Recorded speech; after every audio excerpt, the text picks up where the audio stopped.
शक्ति, मां शक्ति, मां शक्ति। चलिए ब्रह्मा जी, मैं आपके साथ चलता हूं।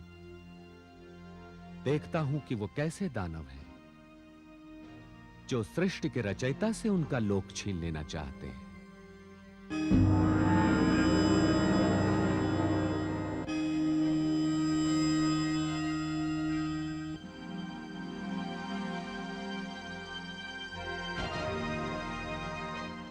अच्छा, तो परामर्श के नाम पर तुम इसे बुलाने गए थे?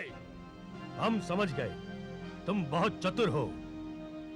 हम दो थे, इसलिए तुम इसे ले आए। और तुम तो सो रहे थे। हां, यदि मैं जाग गया होता तो तुमको इस धृष्टता का अवसर ही न देता। अपनी अशिष्टता के लिए इनसे क्षमा मांगो और यह स्थान छोड़कर चले जाओ। मित्र कटव, कहीं हमारे कानों को भ्रम तो नहीं हो रहा है? तुम्हारा भ्रम बस थोड़े समय पश्चात टूट जाएगा। जिनके कानों से तुमने जन्म लिया है, उन्हीं के हाथों तुम्हारी मृत्यु होगी। मृत्यु? मित्र कटव, हमारी मृत्यु? व्यर्थ की बातों में समय नष्ट ना करो। आज तो इनके पास अग्नि की वर्षा करने वाला प्राणी भी नहीं है। हाँ, चलो मित्र, आज मां शक्ति के दिए हुए वरदान का पहला प्रयोग विष्णु पर करते हैं, क्योंकि इसके हार पर हमें दो लाभ प्राप्त होंगे। ब्रह्मलोक के साथ साथ विष्णु लोक पर भी हमारा अधिकार हो जाएगा। ये तुम नहीं, तुम्हारे मुख से शक्ति का अहंकार बोल रहा है। जो शक्तिशाली है वो दूसरों की रक्षा करता है। शक्ति एक सूर्य के समान है जो दूसरों को प्रकाश देने के लिए मिलती है, किंतु अहंकारियों के लिए एक ऐसी अग्नि है जो स्वयं को जलाकर राख कर देती है। विष्णु, तुम हमारा अपमान कर रहे हो। देखो, तुम दानव हो और तुम्हारा निवास स्थान पाताल में है। मैं तुम्हें अंतिम बार चेतावनी दे रहा हूं। तुम दोनों ये ब्रह्मलोक छोड़कर कहीं और चले जाओ। तुम्हारा ये साहस!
हे नाथ, ये मधु और कैटअप माँ शक्ति से इच्छा मृत्यु का वरदान प्राप्त कर चुके हैं। आप कुछ ऐसा उपाय कीजिए जिससे इनके हृदय में मृत्यु की इच्छा उत्पन्न हो जाए। धन्यवाद देवी, आप सचमुच मेरी शक्ति हैं।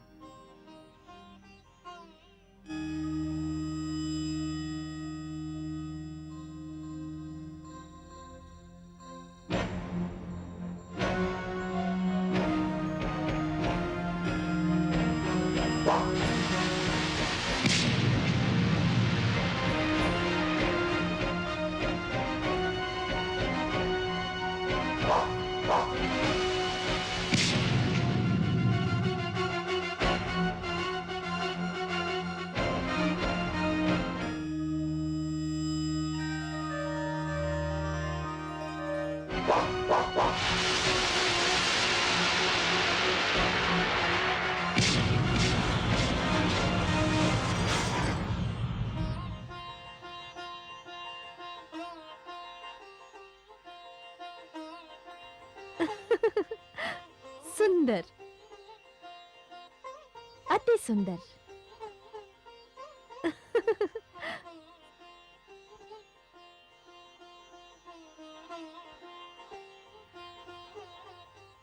किंतु एक व्यक्ति पर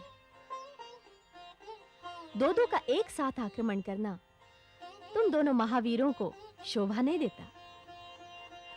तुमने सत्य कहा सुंदरी, किंतु वो दूसरा कहां दृश्य हो गया? कदाचित हमारे भय से भाग गया होगा। पर हे सुंदरी, तुम कौन हो? अपना परिचय देकर हमें कृतार्थ करो। मैं माया हूं, अपनी इच्छा से आती हूं, अपनी इच्छा से जाती हूं। मैंने तुम दोनों महावीरों को लड़ते हुए देखा। तुम्हारी शक्ति देखकर मैं तुम दोनों से अति प्रसन्न हूं। परंतु तुम अपने आश्रयदाता से युद्ध कर रहे हो, ये अच्छी बात नहीं। सुना है तुम इनके कानों में निवास कर चुके हो। तुमने सत्य सुना है सुंदरी, किंतु हम क्या करें? हम तो यहाँ ब्रह्मा से युद्ध करने आए थे, ब्रह्मा इन्हें यहाँ ले आए। हम विवश हैं सुंदरी। सुंदरी, इनकी बातों पर ध्यान न दो। तुम्हें देखकर हमारा मन तुम्हारी ओर खिंच रहा है। यदि तुम हमें थोड़ा सा समय दो तो हम दोनों की जीवन लीला समाप्त करके तुमसे प्रेम याचना करेंगे। नहीं, मैं तुम दोनों पर विश्वास नहीं कर सकती। क्यों सुंदरी? यदि तुम अपने आश्रयदाता से युद्ध कर सकते हो तो ना जाने मेरे साथ कैसा व्यवहार करोगे। सुंदरी, हम विवश हैं इनसे युद्ध करने के लिए। तुम इनसे पूछो कि ये हमारे और ब्रह्मा के बीच क्यों आ गए। मैं इनसे क्यों पूछूं? इतनी सी बात तो कोई भी समझ सकता है। हम समझे नहीं सुंदरी। बड़ी सरल सी बात है। देखो, तुम दोनों महान हो, शक्तिशाली हो, तुम्हें इनसे युद्ध करने की क्या आवश्यकता है? इन्हें एक अच्छा सा वरदान देकर प्रसन्न कर दो। ये वरदान प्राप्त करके यहाँ से चले जाएंगे। फिर तुम दोनों ब्रह्मा जी से जैसा चाहो वैसा व्यवहार कर सकते हो। अरे, ये तो बड़ी सुंदर बात करी तुमने। सचमुच हम संसार में सबसे शक्तिशाली हैं। हम जिसे चाहें, जो चाहे वरदान दे सकते हैं। विष्णु, इस सुंदरी के लिए हमारा मन अधीर हो रहा है, इसलिए जितना शीघ्र हो हमसे जो चाहो वरदान मांग सकते हो। मैं जो भी चाहूं तुमसे वरदान मांग सकता हूं? हाँ हाँ, मांग लो। फिर तो मैं तुमसे उसी समय वरदान मांगूंगा जब तुम एक प्रण करोगे। कैसा प्रण? जो वरदान तुम मुझे दोगे उसकी इच्छा भी स्वयं तुम अपने मन में करोगे। हम तुम्हें जो भी वरदान देंगे अपने मन से देंगे, अपनी इच्छा से देंगे। ये हमारा वचन है। हाँ हाँ, वचन है। और देखो, अब देर न करो। ये सुंदरी हमारी प्रतीक्षा कर रही है। इसके लिए हमारा धैर्य समाप्त हो रहा है। जो भी वरदान मांगना है मांग लो।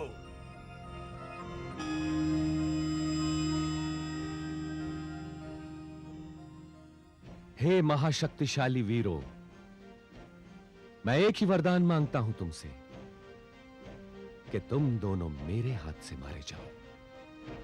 अरे, ये हमने क्या किया? सुंदरी, तुमने हमारे साथ छल किया है। ये सब तेरे कारण हुआ है।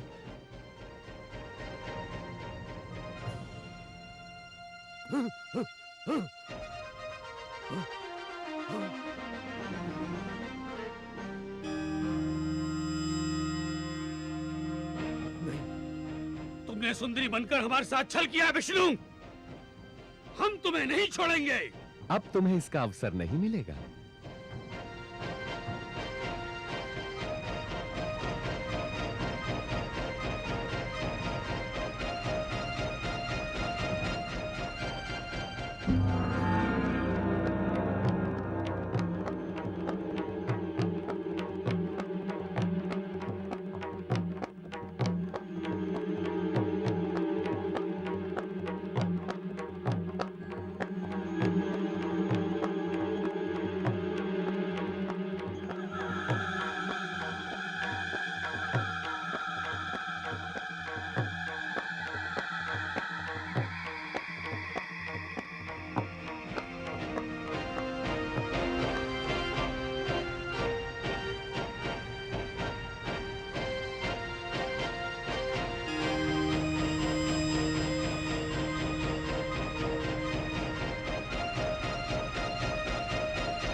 हैं आप, हे पद्मनाभ?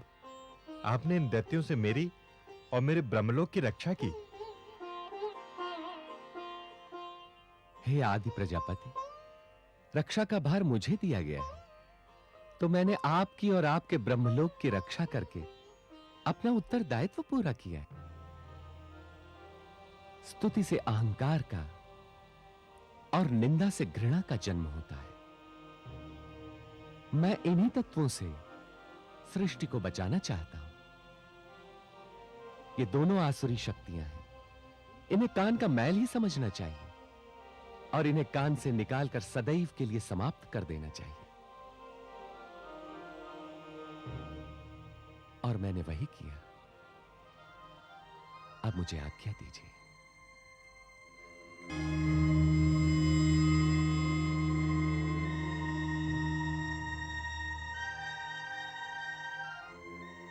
मानव की रचना करते समय मैं ये बात मानव के विवेक में अवश्य डाल दूंगा कि वे अपने कानों में निंदा और स्तुति नाम के मैलों को कदापि स्थान न दें।